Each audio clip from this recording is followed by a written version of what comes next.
Hey there everyone, Hitesh here, and since you're already watching the video this long and you're into the series, why not to hit the subscribe button? I think you can try that. Okay, now let's go ahead and move on. So we have seen that we have got this app.view, which is the basic template. Now, in the usual cases, not every, but usual cases, we don't touch this app.view. This is where you actually, in many cases, you try to inject your routing or maybe something else in here. Majority of the brain part of the application happens in the component, and we bring that component in here. That's what we are going to follow. Right now, we don't know how to bring the component. We saw that this is exactly the same pattern being followed in the hello world. So everything was there in the hello world, and hello world was being imported in here, and that's what we were using. So we're going to do exactly same, but not with hello world, with the component that we are going to create. So let's go ahead and create it. So open up this component, and usually all component goes in here, but feel free to add your own folder or something like that. We're going to call this one as to do list.view, of course. And again, every view has the same styling to goes on with. We got template, and we got scripting part, and we got the styling part. There we go. We don't need scoped or anything like that. So we're going to just save this one. In this one, let's start with the basics. Let's not go too much out of the hand. We're going to just add an h1 in the template, and we'll say simply like hello from to-do list template. There we go, basics.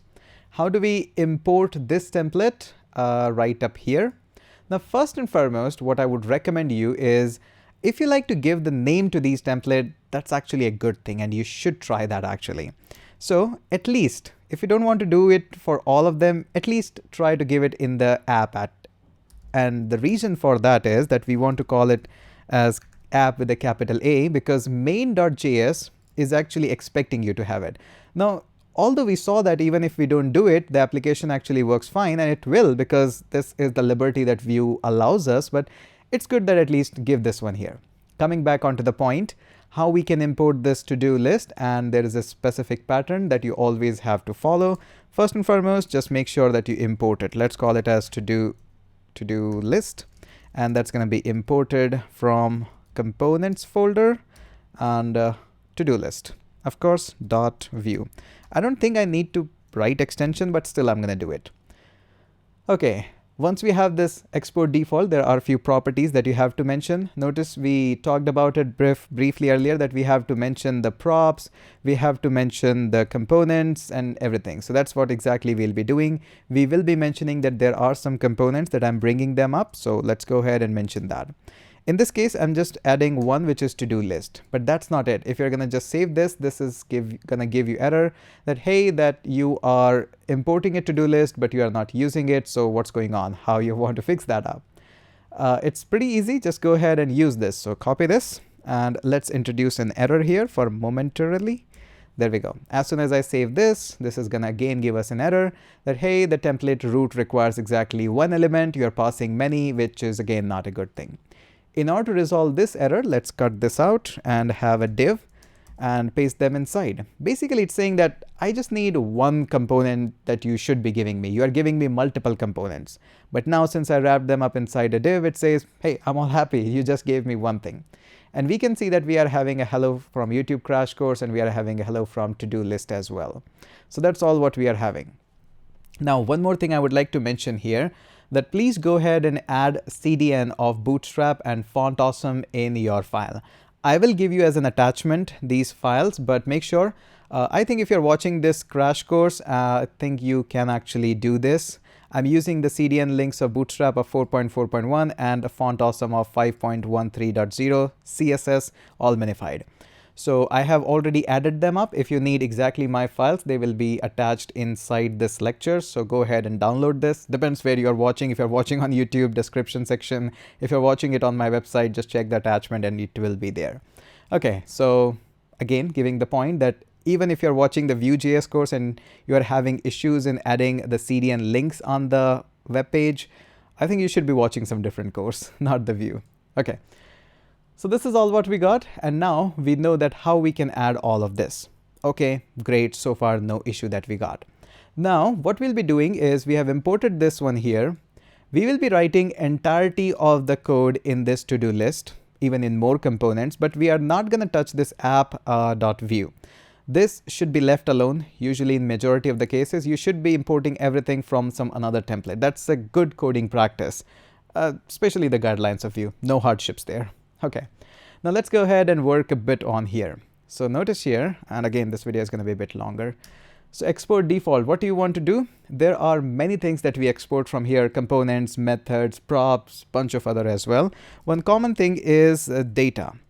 If you want to call this data loosely as almost like state in React, yeah, that wouldn't be much wrong. This is where you place all of your data and stuff. So go ahead, first and foremost, just use the return keyword, and we are going to return some data here.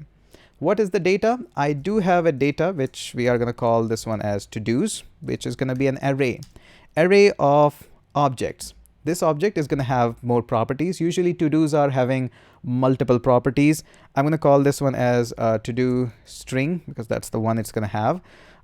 Make Angular course, which I've already done. So it's going to have a property of completed or completed as well, which is going to be false. I'm going to put a comma and we'll add duplicate, maybe 4. And let's turn some of them as true randomly. I'm hard coding the values as of now. And this one also as a true, just hard coding the values. Let's go ahead and we're going to add cook some food. And we're going to add another one, which is make YouTube videos. And what should be the last one?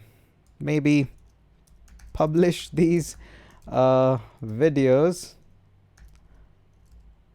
Yeah, that's fine. So we're having all of this data here, which we are having, but we are not using this data as of now. We will be doing that very, very soon, but this is all what we got. Again, make sure if you want to have more properties or something, feel free to add it. Usually, in some of the cases, you're going to see that to-dos have IDs as well, but I think we don't need it for this simple application. If you want to grab and give it them, that's fine too. Now, what I'm going to do is I'm going to close this data, and it's important that you use this feature, otherwise it's going to be confusing for you. Close this data and add another property. So all the brain part or all the methods that you want to write, you have to write inside this one here. That is important. Okay, let's say that we are going to have something for add to do like this, having a comma. Then we are going to have something to do complete, incomplete. What should we write it? Let's call it as toggle to do, because complete, incomplete is really a long word. And then we're going to have something to edit to do. And I'm writing just the boiler for them. I'll add how it's going to work in a second. And we're going to have finally delete to do.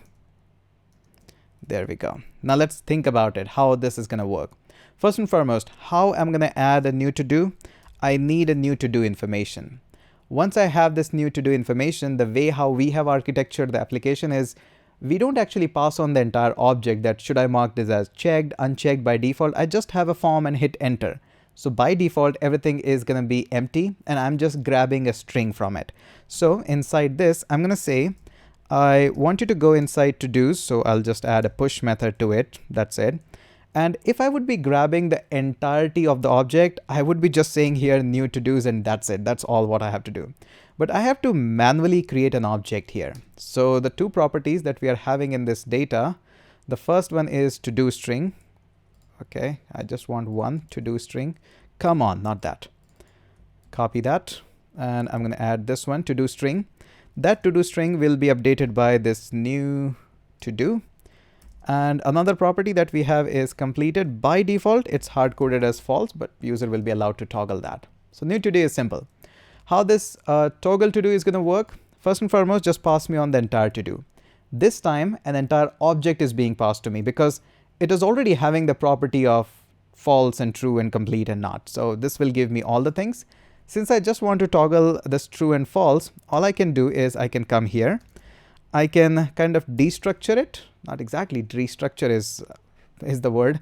No, I don't want to mean to type here destructure. I just wanted to have the access of this complete.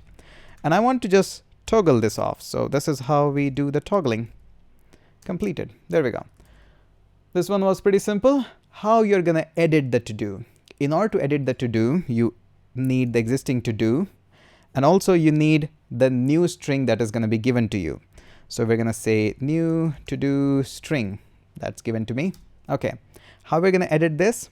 First and foremost, I'm going to check out this to-do. It has a property of to-do string. Yes, we call it to-do string.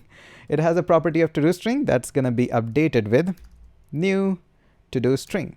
Notice here, this time again, we are grabbing the string, not an entire object. So that's why we are having it. Save that. Now coming up onto the delete part. This is super easy. First and foremost, how you're going to delete it? Let's call it as simply to do, or let's call it as D to do, or delete to do. That's better actually. Delete to do. There we go. And it's a pretty easy thing to do. First and foremost, we're going to update our array. So this dot to do's, we are going to update it by this dot to do's. If you remember, one of the property on the array that you can use is filter. Filter allows you to pass on a callback, and if the condition satisfied, that passes on, otherwise it doesn't pass on. So we're going to keep on allowing pass on everything except one, which is deleted to do. So loop through every to do element and just try to find out the to do which was given to you. So inside this entire to do, every single element, I just want to check out one thing, which is the to do string. So just look out for that to do string and make sure allow everybody, but not this delete to do dot to do string. Okay. This might be confusing to a lot of you, that why am I doing it in this way? Let me show you that. So what I'm trying to do is I'm trying to access a delete to do. So you'll be passing me on a delete to do. Filter works with a simple principle that just allow everybody, but just remove this one. Whoever satisfies the condition is going to remain, is not going to come in. Rest of will be filtered out. So I'm saying just remove this to do, delete one here. So loop through everyone, compare it with the deleted ones, and we're going to remove. Now, one thing that you'll be doing, if the IDs are there, you're going to match ID, but surprising to you a little bit, you can actually do this also in JavaScript. So you can compare directly the objects, and since we're passing on the entire object, this is what we can do actually. So yeah, that's also the thing.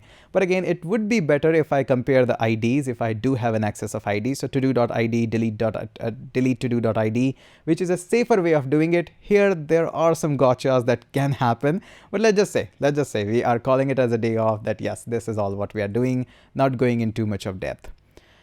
Okay, one last thing, we need to actually iterate through over this to-dos, but I think we should do it in the next video, already going too long. So in the next video, we're going to see that how we can iterate over these to-dos through the view way, and what are the challenges in front of us. Let's go ahead and catch up in next video.